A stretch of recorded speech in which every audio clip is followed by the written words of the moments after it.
जय श्री जगन्नाथ। आमे जेकोसी गोटे पूजा करती आगे शुभ समय देखती, शुभ मुहूर्त देखती। जदि शुभ समय आमे पूजा न करचंती ताहले पूर्ण फल मिले ना। अशुभ बेला गोटे रहे, शुभ बेला गोटे रहे।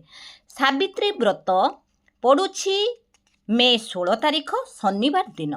आमे किंतु ता आग दिन गोटे ओली सात्विक भोजन करवा, कहीं ता आग दिन शिव चतुर्दशी पड़ुछि।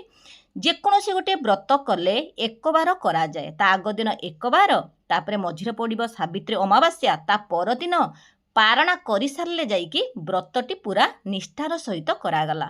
जदि एमिति गोटे दिन करूचंती ताहले जो माने गोटे दिन करूचंती करिबा, किंतु ता नियम हेउची 3 दिन करिबा। किंतु शुभ समय आमे भी जानि जिबा। जदि शुभ समय न जानिबा ताहले असुविधा हेबो। पूजा कला बेले प्रातःरु दिबा 6:05 मध्यरे महेंद्र बेला रहुची, आउ शुभ बेला रहुची 9:17 गते, पुणी 11:42 मध्यरे। यही पांजी अनुसार मु गार माने पकई देइछि, जानि परिबे सेही गार को लक्ष्य करिबे, जानि परिबे। अशुभ बेला भूल रे भी करिबे नाही। अशुभ बेला रहुची प्रातःरु दिबा 6:53 रे। यही समय रे भूल रे भी करिबे नाही पूजा। यही समय को बाद देकी जोटा शुभ समय रही दिबा 6:05 मध्यरे, प्रातःरु 6:05 मध्यरे, आ गोटे समय रही 9:17 गते, तापरे रही 11:42 मध्यरे। यही तीनोटी समय रही, यही समय मध्यरे करिबा पई चेष्टा करिवे। विशेष करी सावित्री व्रत रे कौन कौन दरकार हेइ थाए। जदि मंदिर को जाउचंती ताहले संकल्प करिबा पई गोटिए गुआ नेकी जिवे। जदि एमिति घरे ठाकुर को पूजा करचंती लक्ष्मी नारायण को रखिकी, ताहले 2टी गुआ लगेकी पूजा करिवे। लक्ष्मी नारायण को फोटो हो मूर्ति हो रखुचंती ताहले 2टी गुआ को रखिकी लक्ष्मी नारायण को उद्देश्य रे पूजा करिवे। फोटो पाखरे रखिबे, नहले मूर्ति जदि रखुचंती मूर्ति पाखरे रखिबे। जे शिव पार्वती को डाकुचंती शिव पार्वती पाखरे, जेकोसी मंदिर को भी जाइकी, जो मंदिर हो गोटे जगार बसिकी ही बहुत लोक करिथांती, सांग होइकी करथांती। ब्राह्मण जणे आसी पूजा कर दियंती। एमिति जदि सुविधा नाही, निजे जदि केउठी भी जाई पारु नाहांती, निज घरे निजे एकुटिया मध्य पूजा करि परिबे। काहेकि माँ सावित्री जेतेबेले पूजा करुथिले तांको पाखरे मध्य ब्राह्मण नथिले। कहीं जो मैंने बाहर रोचंती तांको पई मु माने यही कथा कहूँ। नहले एमिति जो मैंने गाँव में रही था तांकर सबु प्रकार सुविधा थाए। जो मैंने बाहर रही था ना ब्राह्मण आसीपारती, से दिन बहुत भिड़ थाए। मंदिर रे हेउ कि जेकोसी घर को भी ब्राह्मण एमिति जण जनक घर को जाइकी पूजा करने पाई समय न थाए। किंतु जो मैंने गाँव में रही था तांकर माने से जजमान से पुरोहित निश्चित होउची आसिकी पूजा निश्चित करिवे। सेथिपाई बाहर जो माने रोचंती भी निजे घरे एकुटिया करि परिबे। विशेष करी एही पूजारे लागि थाए नुआ साड़ी, कला रंगर साड़ी केबे भी किनिबे नाही। कला रंगर पहाड़ी हो, कला रंगर से दिन कला रंगर माने साड़ी भी पिंधिबे नाही कि पूजा रे लगेइबे नाही। आउ शंखा सिंदूर विशेष करी लागि थाए। पूजा रे व्रतटी लागि थाए। व्रतटी पूजा रे लगेइबा आगुरु सेठी हळदी पानी रे बुड़ेकी तापर जाइकी आमे से व्रतटी को पूजा लगे था। जितेबले आमे पूजाटी को आरंभ करिबा, प्रथमे सूर्यनारायण को अर्घ्य देवा, तापरे आसिकी जाइकी माँ वृंदावती को पूजा कर सारा पर निज घरे कलश प्रथमे बसैबे। कलश रे पंचदेवता को आवाहन करा जाए। पंचदेवता को आवाहन करबा पई तांको दरकार माने कौन कौन लागि थाए। कलश रे 7टिया 5टिया 11टिया एमितिया पत्र आंबडाल आनिबे। आंबडाल दुब बरकुली पत्र लगी थाए। पुणी 7टी दुब अलगा लगेइबे पूजारे।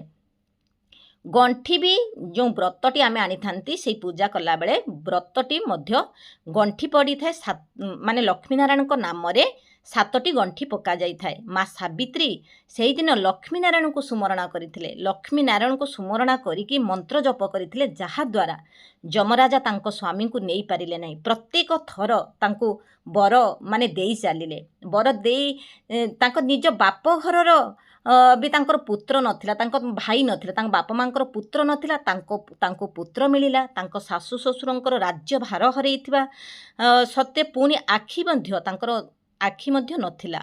सेथिपाई से सबु प्रकार तांको स्वामी सहित आमे जे भाबुचंती खाली सावित्री व्रत खाली निज स्वामी दीर्घ आयुष पई करूचंती, ସେଇଆ ଠିକ୍ ନୁହେଁ। ମାନେ ଘରର ବି ଉନ୍ନତି ହୋଇଥାଏ।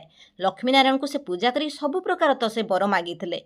ଆମେ ତ ନିଜ ସ୍ୱାମୀଙ୍କ ପାଇଁ ବି, ନିଜ ଘର ପାଇଁ ବି, ସମସ୍ତଙ୍କ ପାଇଁ, ପରିବାରର ମଙ୍ଗଳ ପାଇଁ ହିଁ ଆମେ ପୂଜା ବ୍ରତ କରିଥାନ୍ତି।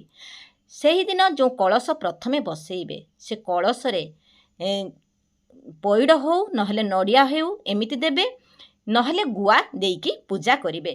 କଳସ ଜଳରେ କ'ଣ କ'ଣ ପକାଇବେ?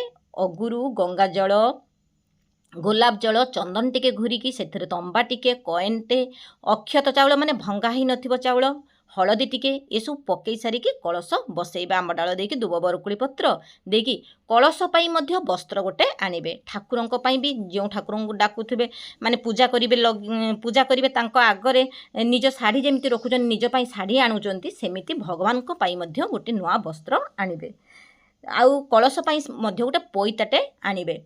ତାପରେ ପ୍ରଥମେ କଳସ ବସେଇ ସାରିଲା ପରେ ସେଇଠି ପଞ୍ଚଦେବତାଙ୍କୁ ଆବାହନ କରିସାରିଲା ପରେ ଧୂପ ଦୀପ ଲଗେଇବେ। ଏଠି ଭଗବାନଙ୍କୁ ତାଙ୍କୁ ମାନେ ସ୍ନାନ କରେଇବେ। କେଉଁଥିରେ ସ୍ନାନ କରେଇବେ? ପଞ୍ଚାମୃତରେ ସ୍ନାନ କରେଇ ପାରିବେ। ନହେଲେ ଯଦି ପଞ୍ଚାମୃତ ନ ମିଳୁଛି ତାହେଲେ କଞ୍ଚା କ୍ଷୀରରେ କରିପାରିବେ, ନହେଲେ ବାସ ଜଳରେ ସ୍ନାନ କରେଇ ପାରିବେ। ନହେଲେ ଫଟୋ ଯଦି ରଖିଛନ୍ତି ସେମିତି ବାସ ଜଳ କରିକି ତାଙ୍କୁ ପୋଛି ଦେଇ ପାରିବେ। ସେଇଠି ହିଁ ଦୁଇଟି ଗୁଆ ଆଉ ବ୍ରତକୁ ହଳଦୀ ପାଣିରେ ଗୋଳେଇକି ସେଇଠି ପୂଜାରେ ଲଗେଇବେ। ଲଗେଇ ସାରିକି ସେଇଠି ସବୁ ପ୍ରକାର ଫଳ, ନିଜ ପାଖରେ ଯେତିକି ଥିବ ଫଳ, ସେଇ ଫଳକୁ ଲଗେଇବେ। କାହିଁକିନା ମା ସାବିତ୍ରୀ ବଣ ଜଙ୍ଗଲରୁ ଆଣିକି ହିଁ ସେଇଠି ପୂଜାରେ ଲଗେଇଥିଲେ। ମାନେ ତାଙ୍କୁ ଆଉ କିଛି ମିଳିନଥିଲା, ତାଙ୍କ ପାଖରେ କିଛି ନଥିଲା। ସେ ତ ତାଙ୍କ ସ୍ୱାମୀଙ୍କ ପାଖରେ ହିଁ ବସିଥିଲେ। ସେ କେଉଁଠୁ କ'ଣ ଆଣିବେ? ସେଇଥିପାଇଁ ସେ ବଣ ଜଙ୍ଗଲରୁ ଯେତିକି ମିଳିଥିଲା ସେତିକିରେ ସେ ପୂଜା କରିଥିଲେ। ସେଥିପାଇଁ ନିଜ ପାଖରେ ଯେତିକି ଅଛି ସବୁ ପ୍ରକାର, ବିଶେଷ କରି ଏହି ପୂଜାରେ ଲାଗିଥାଏ। ଏମିତିକି ଲିଚିଠୁ ଆରମ୍ଭ କରିକି, ଖଜୁର କୋଳିଠୁ ଆରମ୍ଭ କରିକି, ପଣସ, ସବୁ ପ୍ରକାର, ଅନାରସ, ସବୁ ପ୍ରକାରର ଫଳ ଲାଗିଥାଏ। ନିଜେ ଯେତିକି ଆଣିପାରିବେ ସେତିକି ଆଣିବେ। ଆଉ ନୂଆ ଶାଢ଼ୀ, ନୂଆ ଚୁଡ଼ି, ଗୋଟେ ମାନେ ଯଦି ସାବିତ୍ରୀ ବ୍ରତ ପେଡ଼ି ମାଗିଦେବେ ତାହେଲେ ସେ ସବୁ ଦେଇଦେବେ। କଳା ମାଳି, ଅଇନା ଟିକେ ବି ମିଳେ, ପାହ୍ନିଆ ମିଳେ, ଏସବୁ ଛୋଟ ଛୋଟ ଜିନିଷ, ବହୁତ ଜିନିଷ ଆସିଥାଏ। ସେଇ ସବୁକୁ ବି ପୂଜାରେ ଲଗେଇବେ। ନହେଲେ ଏମିତି ଯଦି ଆଣିପାରୁନାହାନ୍ତି, ଖାଲି ଏମିତି ଚୁଡ଼ି, ବ୍ରତ, ବିଶେଷ କରି ବ୍ରତ ମେନ୍, ବ୍ରତ ବନ୍ଧା ହେବ ସେଦିନ। ପୂଜା ସରିଲା ପରେ ବ୍ରତଟି ବାନ୍ଧି ସାରିକି ଯାଇକି ନିଜେ ଖାଇଥାନ୍ତି। ବ୍ରତ ଆଉ ନୂଆ ଶାଢ଼ୀ ପିନ୍ଧିକି ଖାଇବେ। ସେଇଦିନ ଆଉ ମାନେ କେବେ ବି ଖାଇବେ ନାହିଁ ପୋଡ଼ାପୋଡ଼ି, ମାନେ ଘରେ ପୋଡ଼ାପୋଡ଼ି ଦ୍ରବ୍ୟ କରିବେ ନାହିଁ। ଯେକୌଣସି ମାନେ ଯେଉଁ ଅନ୍ୟ ସଦସ୍ୟ ରହିଲେ ତାଙ୍କ ପାଇଁ ବି କରିବେ ନାହିଁ, କି ଆମିଷ କେବେ ବି ଘରକୁ ଆଣିବେ ନାହିଁ। ବିନା ପିଆଜ ରସୁଣରେ ସେଦିନ ସାତ୍ତ୍ୱିକ ଭୋଜନ, ଯେଉଁମାନେ କି ଘରେ ରହିଥାନ୍ତି ଆଉ ଯେଉଁମାନେ ବ୍ରତ କରିଛନ୍ତି, ଯେଉଁମାନେ ବ୍ରତୀ, ସେମାନେ ଶାଗୁ ସହିତ ମାନେ ଛେନା ଖାଇପାରିବେ। ଶାଗୁରେ ଛୋଟ ଛୋଟ ପିସ୍ କରିକି ଭୋଗ ଯେଉଁ ଲାଗିଥାଏ ଫଳ, ତାକୁ ସବୁ ଖାଇବେ। ତାପରେ କ୍ଷୀର ଖାଇପାରିବେ, ଦହି ଖାଇପାରିବେ, ଆଉ ସରବତ ପିଇପାରିବେ। ଏଇସବୁ ଜିନିଷ, ଛେନା ଖାଇପାରିବେ, କିନ୍ତୁ ରୋଷେଇ ହେଇଥିବା ଜିନିଷ କେବେ ବି ସେସବୁ ଖାଇବେ ନାହିଁ। ବ୍ରତଟିରେ 7ଟି ଗଣ୍ଠି ପଡ଼ିଥାଏ। ସେଦିନ ବହି ମଧ୍ୟ ପୂଜା କରିବେ। ବହି ପୂଜା କରିବେ। ବହିକୁ ପୂଜା କରିସାରିଲା ପରେ ସେଇଠି ଆଣିକି ପଢ଼ିବେ। ପଢ଼ି ସାରିଲା ପରେ ଭୋଗରେ ପାଣି ବୁଲେଇବେ। ତୁଳସୀ ପତ୍ରରେ ଲକ୍ଷ୍ମୀନାରାୟଣଙ୍କୁ ଯଦି ପୂଜା କରୁଛନ୍ତି ତାହେଲେ ଫୁଲ ଦ୍ୱାରା ପାଣି ବୁଲେଇବେ।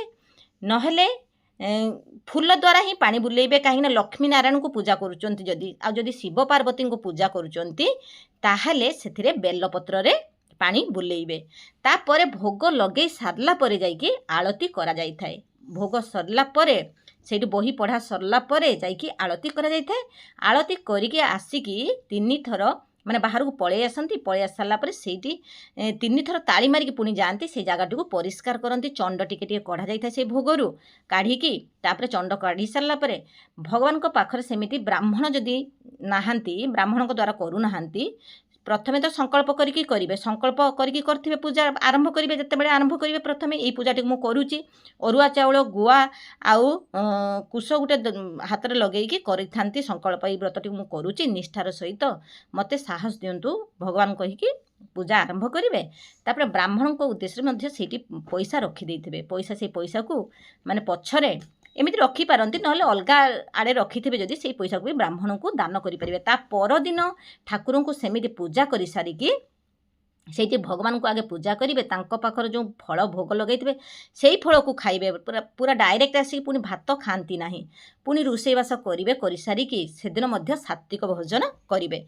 ସେ ଯେଉଁ ଭୋଗ ଲଗାଇ ସାରିଲା ପରେ ଆଳତି କରିବେ, ଆଳତି କରିସାରିଲା ପରେ ପ୍ରତ୍ୟେକ ଥର ସେ ଜାଗାଟିକୁ ଯେତେବେଳେ ବି ଘରୋଇ ବି ଠାକୁର ପୂଜା କରୁଛନ୍ତି, ମାନେ ବେଶୀ ସମୟ ଭୋଗ ରୁହେ ନାହିଁ, ଟିକେ ସମୟ ପରେ 5 ମିନିଟ୍ ପରେ ଛାଡ଼ିକି ଆସିକି ସେ ଜାଗାଟିକୁ ପରିଷ୍କାର ପରିଚ୍ଛନ୍ନ କରାଯାଏ। ଯଦି ନିଜ ସକ୍ଷମ ଅଛି ତାହେଲେ ଅଖଣ୍ଡ ଦୀପ ଜାଳିପାରିବେ, ନହେଲେ ଖାଲି ଏମିତି ଦୀପ ଜାଳିପାରିବେ।